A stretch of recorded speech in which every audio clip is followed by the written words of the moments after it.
दर्शकगण, श्रोतागण, भाई और बहनों, मातृशक्ति को नमन। चैनल 24+ न्यूज़ के विशेष, खास, मनमोहक, हमें चित्त समाधि देने वाला, अच्छे अच्छे गुण देने वाला, अच्छे अच्छे टिप्स देने वाला, हमारे व्यक्तित्व का निर्माण करने वाला, हमारा जीवन कैसे सुंदर बने, हमारा जीवन कैसे शांतिमय बने और हम शांतिपूर्ण से अस्तित्व के साथ में हम इस समाज के अंदर अपना जीवन यापन कर सके, यानी हमारे जीवन में पूर्ण शांति हो, आनंद हो, प्रेम हो, सुख हो, शांति हो, उन सभी के संबंधी टिप्स देने वाला, उन सभी के संबंधी हमें सूत्र देने वाला पुनरुत्थान कार्यक्रम में आपका हार्दिक स्वागत है, अभिनंदन है, सत्कार है। पुनरुत्थान कार्यक्रम में हम प्रतिदिन नए नए विषयों के साथ प्रवेश होते हैं। हर दिन नया विषय बताया जाता है और उस नए विषय को इस तरीके से तैयार किया जाता है कि वो उसको मल्टी डायरेक्शनल दृष्टि से देखा जाता है। उसमें वैसी सामग्री डाली जाती है कि वो हर वर्ग के लिए, हर स्तर के लिए, हर मेंटल स्टेटस के लिए, हर उम्र के व्यक्ति के लिए उपयोगी सिद्ध हो और उसमें से वो कुछ शिक्षा ग्रहण करे और अपने जीवन का निर्माण करे। इसी श्रम में आज हमारा धर्म से जुड़ा हुआ एक विषय है। तो आज हमारा विषय पंचाश्रव। भाई और बहनों, दर्शकगण, श्रोतागण, बहुत ही सुंदर विषय है। अगर इस विषय को हम अच्छी तरह से समझ लेते हैं तो हम अधार्मिक क्रिया नहीं करके धर्म की ओर प्रवृत्त होंगे और हमारे कर्म बंधन का जो कारण है उनको जानेंगे और कर्म बंधन रुकना प्रारंभ हो जाएगा। पंचाश्रव, अगर इसकी संधि विच्छेद की जाए तो पंच प्लस आश्रव, 5 आश्रव। आश्रव का मतलब यह है कर्मों के आने का द्वार। जिस रास्ते से कर्म आते हैं उसको आश्रव कहा जाता है। ये 5 तरह के होते हैं: मिथ्यात्व, अविरति, प्रमाद, कषाय और योग। भाई और बहनों, दर्शकगण, श्रोतागण, हमारी जो आत्मा है ये स्वतंत्र रूप से और ये मुक्त रूप से जो है सिद्ध शिला में रहती है, जिसको कि मुक्त आत्मा कहा जाता है। वह रूपी है, वह अजर है, वह अमर है, वह विनाशी है, जिसका वर्ण नहीं, गंध नहीं, रस नहीं, रूप नहीं, और वह आनंदमय है। वो अनंत ज्ञान वाला है, अनंत दर्शन वाला है, अनंत शक्ति वाला, अनंत सुख का धाम है। लेकिन उसके साथ में कर्म रूपी अशुद्धि जुड़ गई है, जिसको कि कर्म आश्रव कहा जाता है। वो जुड़ गया है, इस कारण से ये बद्ध आत्मा हो गई। ये आत्मा इस शरीर के कारावास के अंदर बद्ध हो गई है और जब इसको बद्ध होने के कारण जो है ये कर्मों का भुगतान करती है और ये हमारा मन, वचन, काया रूपी जो शरीर हमें मिला है ये कर्मों के भुगतान के लिए मिला है। तो हम एक एक करके उन कारणों को जानेंगे कि वो किस तरीके से हमारे कर्मों का बंधन होता है। ये कर्म का आश्रव है। हम इस रूप के अंदर समझ सकते हैं कि मान लीजिए कोई तालाब है, उस तालाब के अंदर जो है हम छेद करके पाइप डाल देते हैं तो उस पाइप में से जो है तालाब के अंदर पानी आना चालू हो जाता है। पानी जो है गंदा भी आ सकता है और शुद्ध पानी भी आ सकता है। तो इसके अंदर जो आने वाला पानी है वो हमारा आश्रव, जो नाला है वो आश्रव है। वो पानी यानी वो हमारा जो है पाप और पुण्य रूपी कर्मों को आत्मा के भीतर चिपकाने वाला द्वार है, उसको आश्रव कहा जाता है। पहला आश्रव है मिथ्यात्व। मिथ्यात्व का अर्थ होता है रॉन्ग बिलीफ, सच को झूठ कहना, झूठ को सच समझना, और नेगेटिव थिंकिंग, और उसके अलावा जो है हमारी रॉन्ग बिलीफ, हमारी सोच का सही ना होना, हमारी दृष्टि विपरीत होना, उसको जो है मिथ्यात्व कहा जाता है। यानी उसके अंदर झूठ का मिश्रण हो जाता है, उसको मिथ्यात्व कहते हैं। जैसे कि जीव को अजीव समझना, साधु को असाधु समझना, मुक्त को अमुक्त समझना, और उसके अतिरिक्त जो धार्मिक व्यक्ति को अधार्मिक समझना। यानी जो रियलिटी है, रियल चीज को अनरियल समझना और अनरियल को रियल समझना, ऐसी मानसिकता हो जाती है, इसको मिथ्यात्व कहा जाता है। और मिथ्यात्व कर्म बंधन का सबसे बड़ा कारण है, क्योंकि अगर हमारा विजन क्लियर नहीं होगा तो हमारी जब दिशा ही सही नहीं होगी तो हम किस तरीके से आगे बढ़ेंगे? हम अपने गंतव्य को प्राप्त नहीं कर सकते।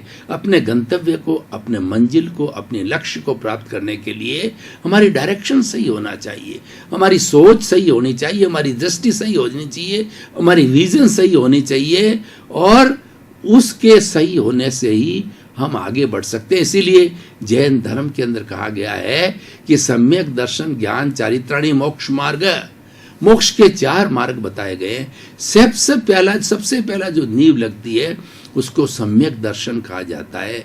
संयम, सम्यक दर्शन का मतलब होता है कि right faith, right vision, positive thinking, सही सोच, सही को सही समझना, गलत को गलत समझना, ये सम्यक दर्शन कहलाता है। जब हमारी सोच सही हो जाती है तो हम उस रियलिटी को विस्तार से जानना चालू करते हैं। जीव क्या है, अजीव क्या है, 9 तत्वों की जानकारी करते हैं। जीव, अजीव, पुण्य, पाप, आश्रव, संवर, निद्रा, बंध और मोक्ष। इसमें से कौन कौन से तत्व जीव है, कौन कौन से अजीव है, और कौन से हमारी आत्मा की मुक्ति में सहायक होते हैं, और कौन से हमारी आत्मा को बंधन में डालने में सहायक होते हैं। तो आश्रव हमारी आत्मा को बंधन में डालता है। मैं इन 9 तत्वों की जो है डिटेल में नहीं जाना चाहूंगा। जो हमारे कर्मों को बंधन में डालता है, कर्मों के आने को द्वार को आश्रव कहा जाता है। तो हम बात कर रहे थे कि सम्यक दर्शन की बात कर रहे थे। उसका विपरीत है मिथ्यात्व। मिथ्यात्व व्यक्ति की दृष्टि होती है तो वही 84 लाख जीवा योनि में घूमता रहता है, और जब मिथ्यात्व टूट जाता है तो मिथ्यात्व के टूटने के बाद में जिसको राइट विजन मिलता है, उसको राइट फेथ मिलती है, उसको एक दिशा मिल जाती है, सही दिशा मिलती है, तो वह गंतव्य की ओर धीरे धीरे बढ़ सकता है। तो मिथ्यात्व हमारे कर्म बंधन का सबसे बड़ा कारण है, क्योंकि ये फंडामेंटली रॉन्ग हो जाता है व्यक्ति। जब सोच क्लियर नहीं होती है, व्यक्ति के फंडामेंटल्स जो है वो खराब हो जाते हैं, मौलिकता ही बिगड़ जाती है, तो फिर कोई चीज सही हो ही नहीं सकती। इसीलिए मिथ्यात्व। दूसरा है अविरति।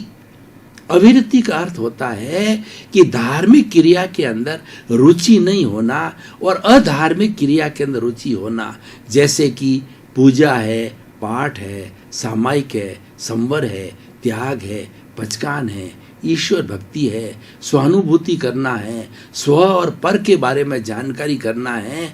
मेरा अस्तित्व क्या है, मैं कौन हूँ, मैं कहाँ से आया हूँ, मुझे कहाँ जाना है, इसकी भीतर कोई जानकारी, कोई इच्छा की नहीं, कोई जागृति नहीं है, उसको अविरति कहा जाता है। यानी धर्म की क्रिया में अपने आप को जानने में कोई रुचि नहीं होती है, वह अविरति होता है। उसके विरुद्ध रुचि क्या होती है?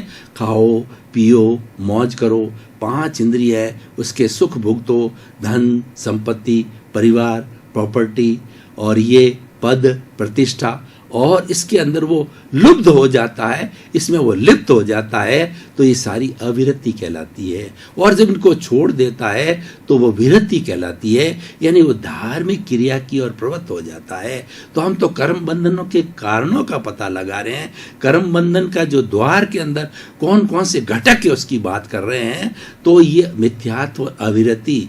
तीसरा प्रमाद। प्रमाद का अर्थ होता है आलस्य। आलस्यानाम शरीरस्थो महान, मनुष्यानाम शरीरस्थो महान रिपु, आलस्यानाम शरीरस्थो महान रिपु। आलस्य है मनुष्य के शरीर का सबसे बड़ा दुश्मन होता है। कोई व्यक्ति बहुत पढ़ा लिखा है, बहुत ज्ञानी है, लेकिन वो उसके ज्ञान की जो है पुनरावृत्ति नहीं करता है, वो ज्ञान को वापस पढ़ता नहीं, उस पर समय नहीं लगाता, उसका आलस्य करता है, तो उसका ज्ञान जो है रिच नहीं होता, समृद्ध नहीं होता है, और वो ज्ञान के अंदर और गहरा नहीं बैठ सकता है। तो ये प्रमाद है, वह अरुचि जागृत करता है धर्म की क्रिया के बारे के अंदर, और व्यक्ति संसार के अंदर भटकने लगता है। संसार संसार के जितने भी हमारे संबंध होते हैं, संसार के अंदर आना है जाना है, उन बातों के अंदर वो समय लगाता है और धार्मिक क्रिया के अंदर आलस्य करता है, यानी वो प्रमाद कहलाता है। प्रमाद की स्थिति आने के कारण जो है हमारे कर्मों का बंधन चालू हो जाता है और हम अप्रमाद की स्थिति में जाते हैं। तो हम निज स्वरूप के बारे में सोचने लग जाते हैं, मेरा अस्तित्व क्या है और मेरी आत्मा क्या है, मेरी आत्मा कितनी कलुषित है, मेरी आत्मा कितनी भारी है, उसको कैसे हल्का किया जा सकता है, और वो हल्के करने के लिए धार्मिक क्रिया होनी चाहिए, उसमें वो प्रवृत्त हो जाता है। तो ये जो प्रमाद, उसके बाद में चौथा है कषाय। कषाय का मतलब रंगा हुआ। हमारी आत्मा जो है ये रंगी हुई है। किस कारण रखी हुई है कि आत्मा के साथ में क्रोध, अहंकार, माया और लोभ, ये चार बड़े शत्रु, जिनको एक शब्द में बोलें उसको कषाय कहा जाता है, दो शब्द में बोलें तो राग द्वेष कहा जाता है। राग के अंदर जो है वो हमारा माया और लोभ होता है और द्वेष के अंदर क्रोध और अहंकार होता है। ये सबसे बड़े आत्मा के दुश्मन हैं, ये आत्मा की घात करने वाले हैं, इसीलिए इनको कषाय बोला जाता है। और इसी ये कषाय जो है कर्म बीज है, जो है ये कर्मों को रोपण करने वाला बीज है, कर्मों को आगे बढ़ाने वाला कर्म बीज राग द्वेष है। और राग द्वेष से विरत होना यानी वीत राग होना वो मुक्ति का द्वार है। जो कोई आत्मा मुक्ति की तरफ जानी चाहती है, सिद्धि की ओर जानी चाहती है, वीतराग बनना चाहती है, उसको राग द्वेष जीत करके समता के अंदर आना होता है। समता के अंदर, समता हमारी तीसरी आंख है।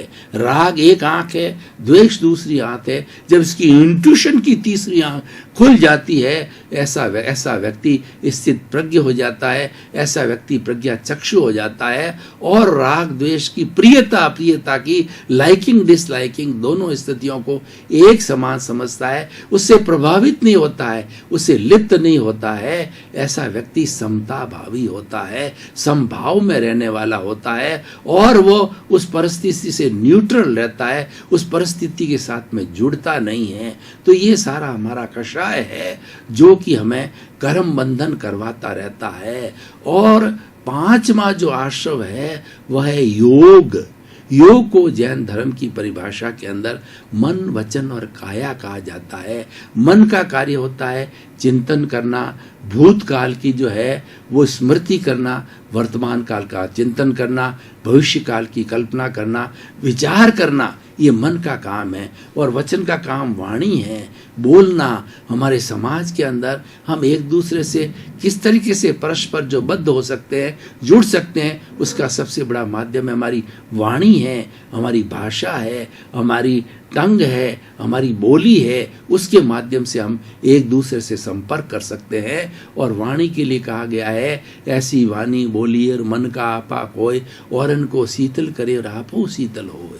व्यक्ति को हमेशा मीठा बोलना चाहिए, व्यक्ति को सत्य बोलना चाहिए, व्यक्ति को प्रिय बोलना चाहिए। जो व्यक्ति इन बातों पर ध्यान देता है तो व्यक्ति वह कर्म बंधन कम करता है और उसके साथ साथ में उसके सभी लोगों के साथ में संबंध बहुत होते हैं। ऐसा कहा गया है कि हमारी जबान के अंदर अमृत है और इसी जबान के अंदर जहर है।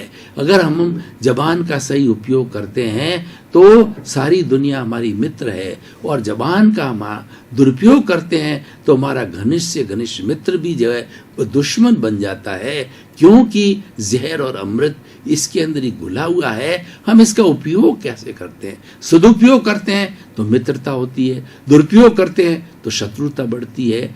तो इस तरीके से ये मन, वचन और काया, ये काया है, हमारा शरीर है पूरा। इस शरीर के माध्यम से हर तरह की प्रवृत्ति होती है।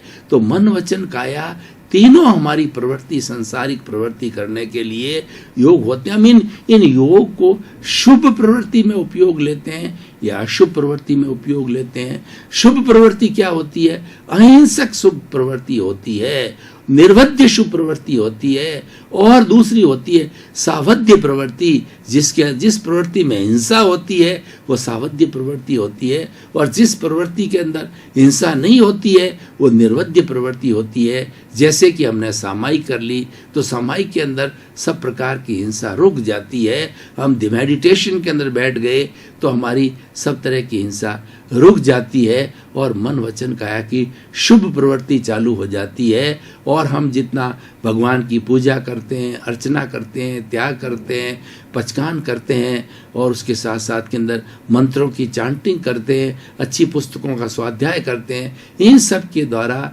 हमारे मन वचन काया के जो योग की प्रवृत्ति है वो शुभ होनी चालू हो जाती है।